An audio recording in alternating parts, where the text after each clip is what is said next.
everybody, this is Mtn Quilting and today is Tutorial Tuesday. I am Melissa. And I am Miss Tilly. And we got Todd behind the camera. So what we're going to talk about today and what we're going to learn about today is to learn how to do these fabulous bench pillows.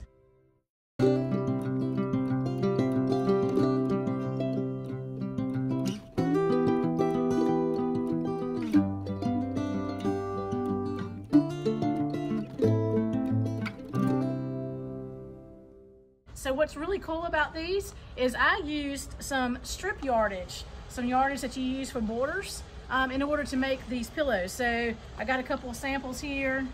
We got the barn pillow here, and you can see how easy that is or how nice that is to make a pillow out of.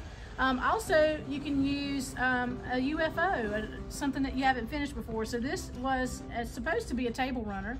So instead of being a table runner, we decided to turn it into one of our fabulous bench pillows. So let's get started on what you need to do this with. Here is the supplies that you need in order to make this quilt. We use this book called Bench Pillows by Ann's Quilts to give us some good references for our selections. You also need, for example, this one right here, we used a border material. So you'll need about 1 1/8 yards of that fabric. We've got a couple of different ones, but we chose our Christmas theme one on this one. So you'll also need some scrap batting so that you can quilt your pillow top, and then some muslin or some scrap fabric that you don't care it shows because it's going to be on the back. You'll also need to get some piping if you want to add the piping to your pillow, which we are actually going to show you how to do that as well. And we chose to go with a zipper back instead of the envelope back. So you'll need about a 20-inch plastic zipper so that you can sew over it. You don't want the metal kind. All right, so next we'll show you how we assembled our pillow top. That's great.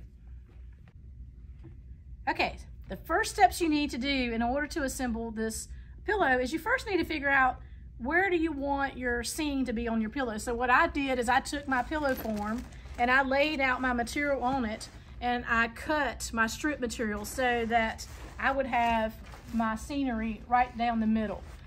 In this particular case, I decided that we needed to add a little bit more border on it just to make it to the right size.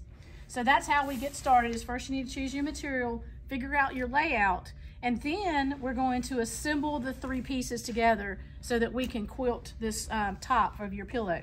So the measurements that you need to have is it needs to be 37 inches by 15 inches. Now this is an inch shorter than what was recommended in the book. And the reason why we did that is because the pillow form is 38 by 16. And we wanted to have a fuller pillow. Miss Tilly said she really... a fat pillow. Yeah, we like fat pillows. So if you make it a little bit smaller, then that's going to help make your pillow a little bit puffier. All right, so the first thing you're going to do after you get your material cut out, now we added borders on here, so if you need to do that, just make sure you take care of getting your dimensions, and I'll repeat that again. They are 37 inches long by 15 inches wide. And then you're going to layer them just like you were doing a quilt. You're going to have your top, and then you're going to have your batting. We use scrap batting, and then we use muslin on the back. So the next step that you're going to do is you're going to take this to your machine, or however you want to do it, whether you want to hand stitch it or you might want to machine quilt it, and you're going to quilt your top. So I'm going to let Miss Tilly talk to you about the next step, what she did to get it quilted. And this is the top of the quilt, and then from the top I quilted through, and you can see that I used dark thread so that you could see the stitching, but I just did 4 rows of quilting on it since it's not going to be a wearable garment or something that will be laundered a lot. I don't think it needed any more than that. And then we are ready to do the cording. Yep. So one thing that Miss Tilly, we did some experiments. We made 3 pillows before we did this. One thing that she discovered is it's really, really helpful if you go ahead and sew all the way around the edges of it. And that way, when you do sew your quilt together, it just helps hold this down a lot better so that you get a nice, pretty seam. It just doesn't push forward. Right. So, and also because she's going to do cording, that makes it a lot easier for that. So the next step that we're going to do is we're going to learn how to add your zipper to the back, and we're going to learn how to make cording to help make this pillow a finished product. So let's go do that at the sewing machine. Wardrobe change. So we are back here to finish up our bench pillow, and the next step that we need to do is to add the zipper. So we're going to have Miss Tilly demonstrate how she does that. Okay, we have a long zipper. We will be cutting it off, and we're going to sew. We have cut the back. We cut 2 pieces. We cut down about 10 inches from your 37 inches so that it will be easier to stuff the pillow when we get ready to put the pillow form inside it. So the first thing you're going to do is you're going to take your zipper that has polyester teeth. Please do not use metal teeth. And then you're going to lay it to the right side. You're going to put right sides together. It will be the right side of the zipper to the right side of your fabric. And you will have a zipper foot on your machine. And you are going to sew closely to the teeth of the zipper, but not through the teeth. You just want to lay your edges together. I've cut this about 1 inch longer just to be sure that when we get ready to put the 2 pieces together that it will match. And if we can trim some off, that may be something we have to do a little later. But this is how you sew to begin with. We're going to sew close to the teeth of the zipper.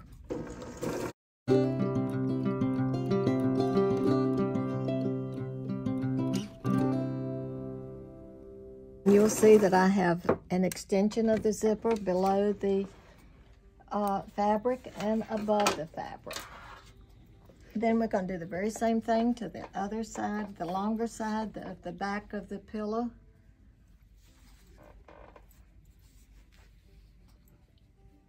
And what I like to do, so I'm sure I have the exact same length, is I like to make a little snip where I started and stopped the zipper before.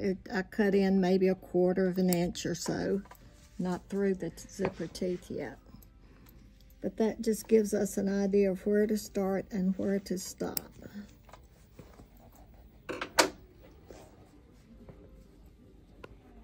And then we will do the very same thing. You're going to put the raw edges together. You put the zipper, the right side of the zipper to the right side of the fabric. And I match up my little clip mark. And I will again sew close to the edge of the teeth of the zipper. Okay, let me get that done.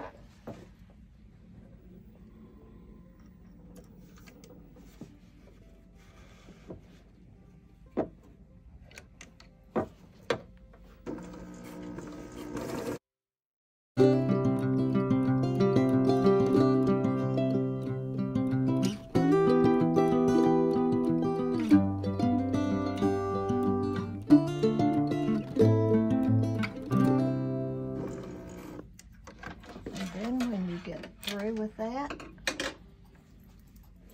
your zipper will look like this. You will see the teeth of your zipper.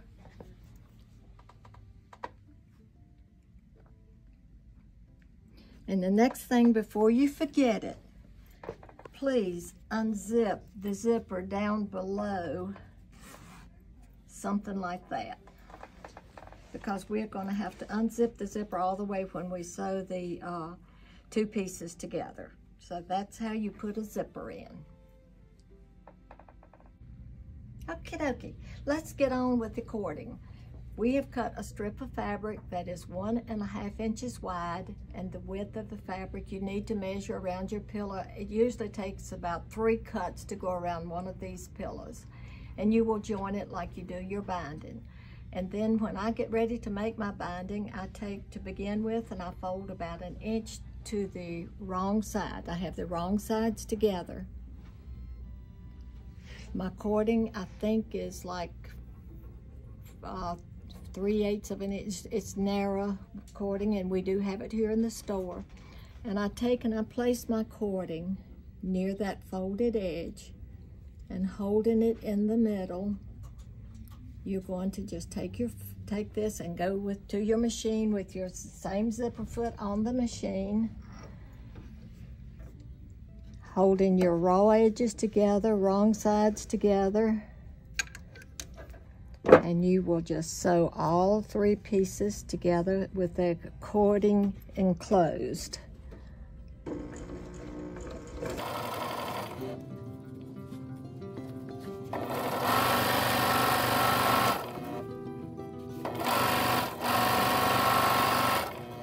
Okay, I put the cording all the way around the top of the pillow, and if you sew that on with your zipper foot normally, and when you go around each corner, you want to do a little clipping so that it will turn for you.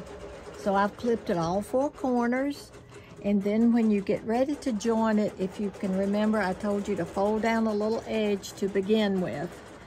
And you want to cut your cording. I cut it so that it would fit right next to their side, just one side by side, not on top of each other. And then you'll fold that little corner over and you will finish sewing that together, and that will get your cording on top of the pillow. Okay.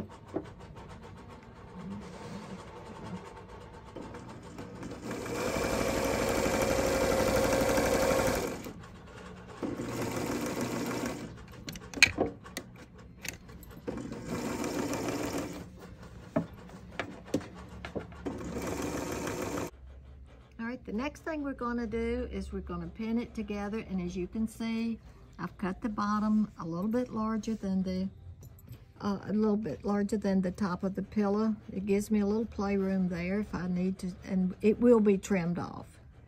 And so I like to pin them, and I pin my zipper teeth so that they are side by side, and we will cut those off eventually.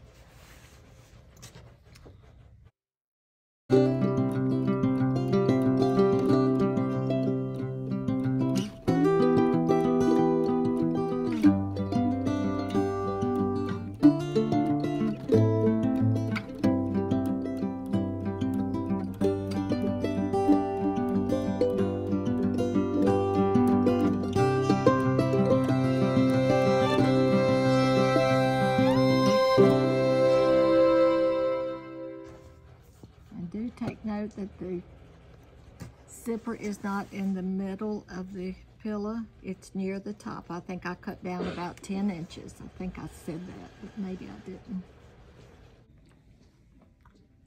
Okay, now we've got it all pinned together and we're ready to sew the last step.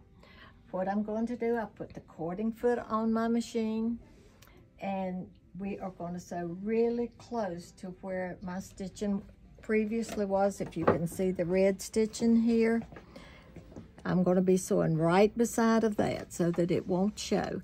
And now we are going to sew through these zipper teeth. Again, I emphasize polyester teeth. Don't use the metal teeth, you'll break your needles. But you will be sewing all the way around. Now I did clip this seam so that it would turn easily, and now we are ready to finish up this little pillow.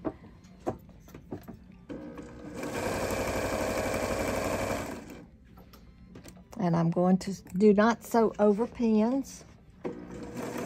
Todd will reinforce that, I'm sure. Right? Mm-hmm. Okay, now sew over top of your zipper teeth as you go through. And you'll sew all the way around your pillow. All right, so Miss Tilly finished sewing all the way around her quilt and through her zipper. So as you can see here, she finished off the, she sewed through the zipper on this part, and then she finished sewing all the way around. And remember, your cording is in between, so you got your backing, your front, and your cording is in there. And then she sewed over this end here. And if you notice, it's okay if you have a little gap there. It's not gonna hurt anything. The zipper's still gonna close. It's not a big deal. So the next step is, we're gonna cut the zipper off. And we're going to trim the rest of the pillow all the way around. It's got to be trimmed. I told you we cut it a little bit larger. I think you can see that. Yep, so next step is we're going to trim it and then we'll come right back.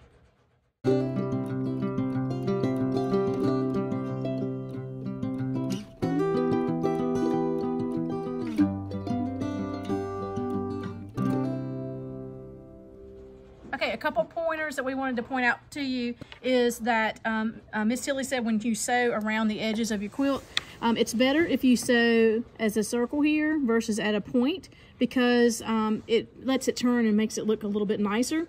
She's also going to clip these corners so that there's not a lot of bulk there when you turn your pillow on the inside out. She's just going to trim off the corners, not trim the area that she sewed. Okay. All right, now we get to do the magic, and we're going to turn it inside out. So the reason why we left the zipper open part way is so that we would have an area where we can turn it inside out. So you're just going to grab it and flip it inside out, and then we'll stuff it.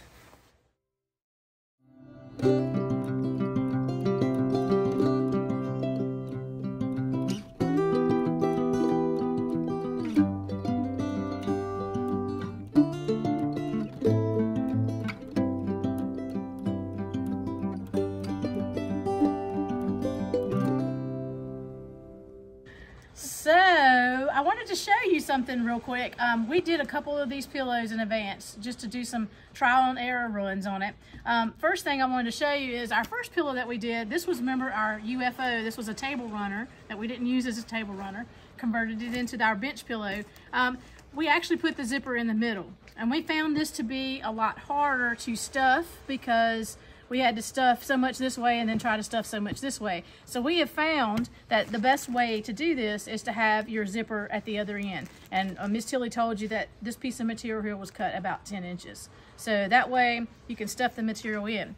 So we finished doing the front. We did everything there. Now we're going to show you how we stuff it. Miss Tilly gave us some advice. She said, leave your pillow in the plastic. You can cut the bottom off, cut the bottom just a little bit right here, so that way you can pull it out when you're done, when you're done stuffing. So let's show them what we're going to do. So one thing that's really great about it being in plastic is we can take the air out. So we can lay on it, and it kind of vacuums the air out. This is fun. We could almost take a nap. Yeah. No, okay, so we got the air out of it pretty good, and you can see the plastic remains as like a vacuum. And what you would do is snip the bottom a little bit so that if you don't want the plastic sound, you can pull it back out when you're done stuffing this pillow in.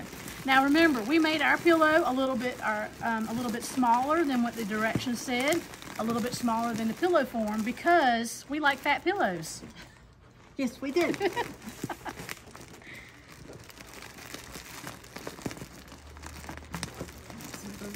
Its way back up. All right, I'm gonna push it that way. Okay. All right, and then we're gonna zipper up,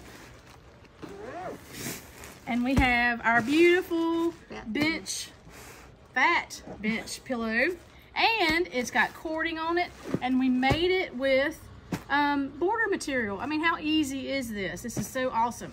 So I hope you enjoyed our project today, making our bench pillow, and Miss Tilly being our guest speaker today on helping us out on doing this tutorial. She's fantastic with all of her sewing knowledge. So here at Fort Mountain Quilting, we believe in doing what makes our hearts happy. So long for now, and I will see you later.